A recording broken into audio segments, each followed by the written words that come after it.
Hello everyone, তোমরা সকলে কেমন আছো? আশা করছি তোমরা সবাই খুব ভালো আছো আর আমরাও ভালো আছি। তো দেখো সকালবেলাতে এখন রেডি হচ্ছে মাম্মামকে নিয়ে স্কুলে যাব বলে। এটা হচ্ছে সরস্বতী পুজোর দিনের ভিডিওটা আপলোড করতে আমার একটু একদিন লেট হয়ে গেল।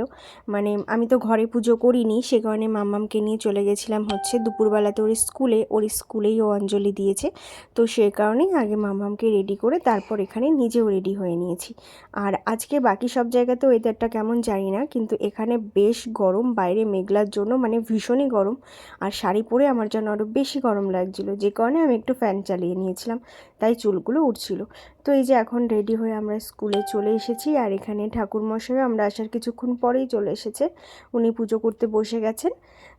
স্কুলের পুজোতে সবাই হচ্ছে অঞ্জলি দিয়েছিল, আর আমিও ভেবেছিলাম ফার্স্টে যে অঞ্জলি দেবো না, কিন্তু পরে সবার সঙ্গে সঙ্গে আমিও স্কুলেই অঞ্জলি দিয়ে দিয়েছি।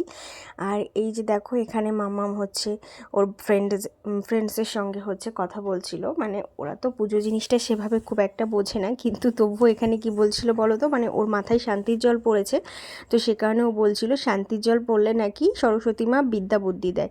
মানে বাচ্চাদের মন আর কি, যা মনে আসে সেটাই ও আবার আমাকে রিপিটও করছিল। তোমরা সবাই আমাকে আশীর্বাদ করো। আর আজকের ভিডিওটি এই পর্যন্তই। আবার নেক্সট ভিডিওটি পরের সপ্তাহে। টাটা।